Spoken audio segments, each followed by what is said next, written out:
Hello. Hello. I'm Ceci Sparrow with The Front Line, and I'm here with Tasha Marie Harris. Tasha is the cousin of a good friend of mine, and she has a stunning photo posted on her Facebook of her 3 generations of grandmothers. So Tasha, tell me about that. So it's an interesting story. My grandmother, Betty Stockton Harris, died on my father's 4th birthday. And a few years later, my grandfather remarried. So I don't think I realized until I was in almost middle school that grandmother was actually his stepmother. And so then roots happened. So I knew about slavery and Black history from my parents, but I don't think that I realized just how traumatic slavery was until I actually saw it, looking at it, watching it on Roots, and, crying, seeing Kunta Kinte being whipped because he didn't want to be called Toby, and having his leg cut off because he was trying to, run away and get back home, and the families being separated, and, just how awful slavery really was. And so that ignited my interest in genealogy, and I started asking around. So my dad's father, my grandfather, Papa, had 5 incredible, amazing sisters. I can't say enough the impact that they had on my life, but I started with them in asking stories about, where are we from, what tribe are we from, where are we from? And that's when I think discovered that it's kind of a luxury for Black people to know their history and, several generations. Usually, your parents and your grandparents, maybe a great grandparent, but to have stories any further than that is a real luxury. And so in asking, in researching, then I discovered that another great aunt of mine, or a great aunt, my Aunt Hetty, was actually my dad's mother's aunt. And so that's how I was able to get the picture and learn a little bit about her. So my dad has a few memories of her.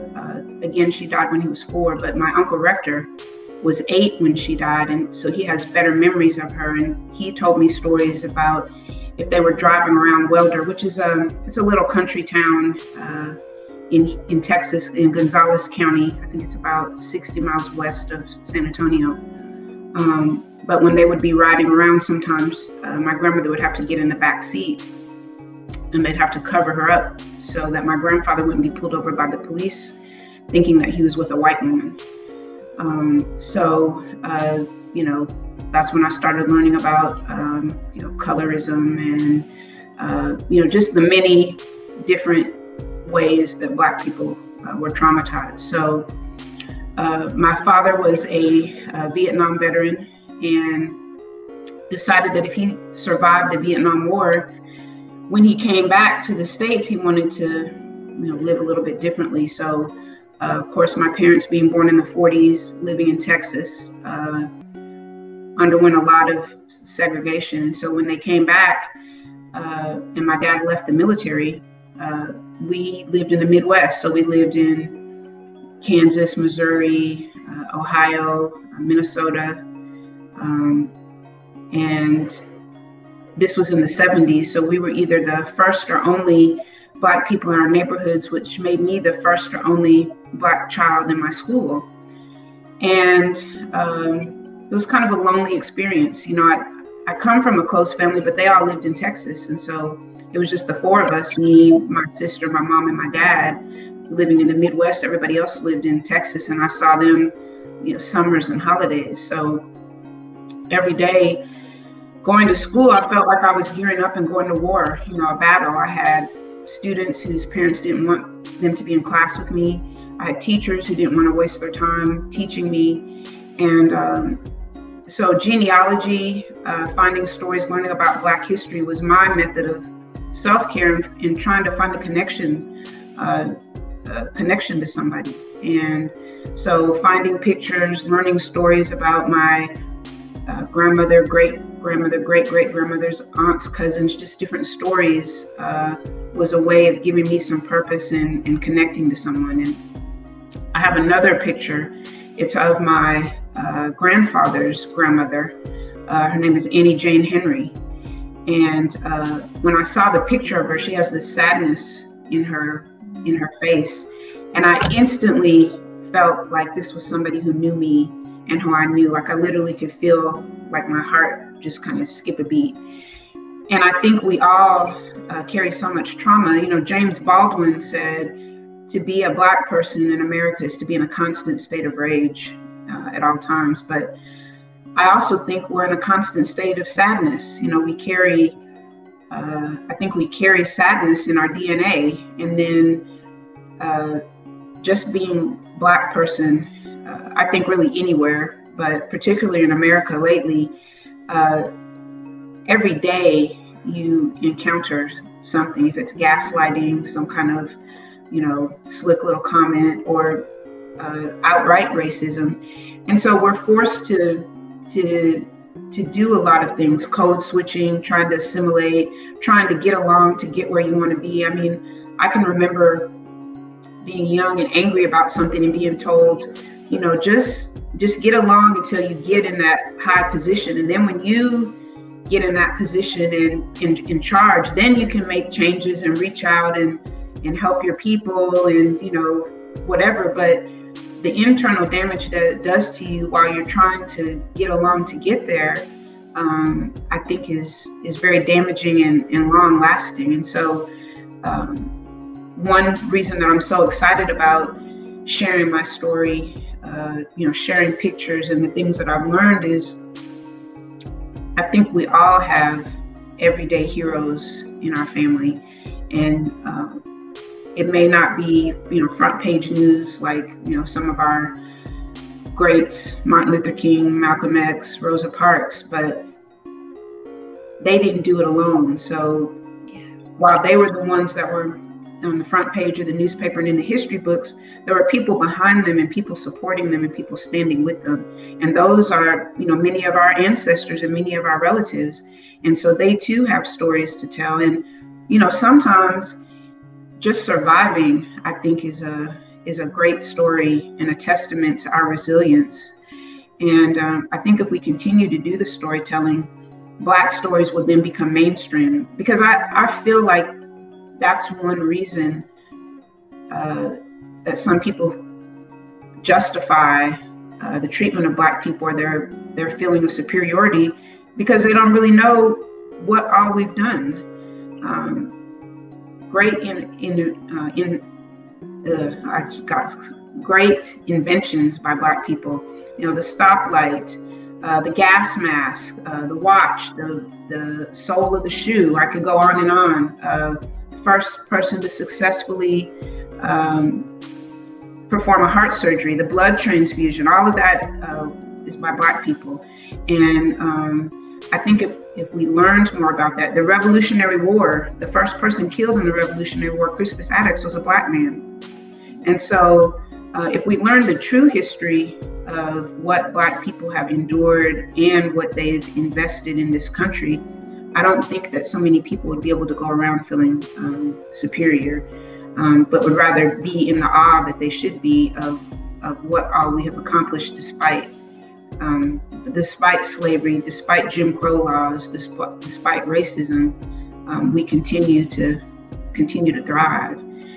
And you know, we all have greatness in us, and I think by sharing these stories, that brings that out. And you know, I think that's important to have that inner resilience and that inner pride in yourself that helps you to be able to thrive. You know, people shouldn't just be existing, we should be thriving.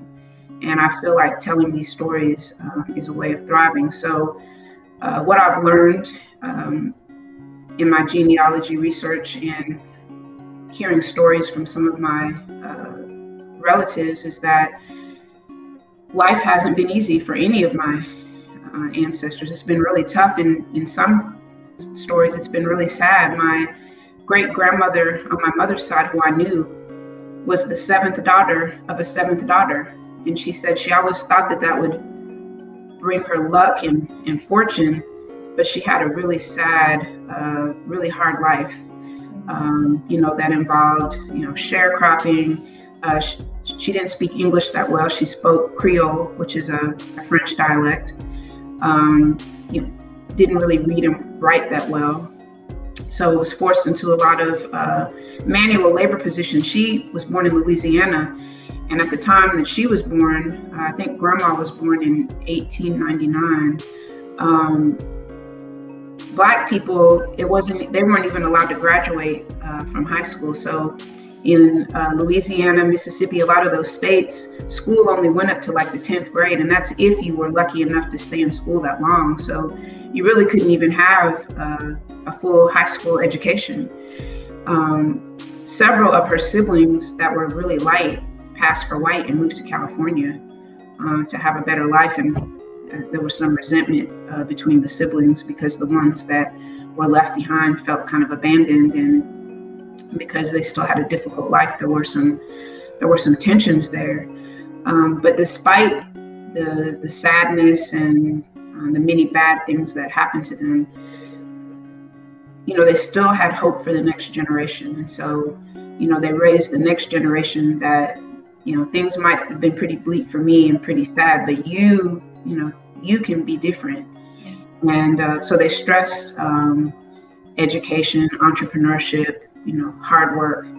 And so that's something that I think I carry with me. I remember when I got my first job, not only my dad, but my grandfather and all of my great aunts were like, always be early, don't ever call in sick on a Monday or a Friday. And if you are sick, just go to work and pass out so they'll know you're really sick. Just die on the job. My mom used to say that, just die on the job, you get more life insurance. They were proud of, on my dad's side of the family, our family owns 100 acres of land in Welder, Texas. And, that's kind of also a privilege and a legacy to figure out how our ancestors who may not have been able to read and write that well still have the fortitude to be able to save money and buy land that they later could leave to their families.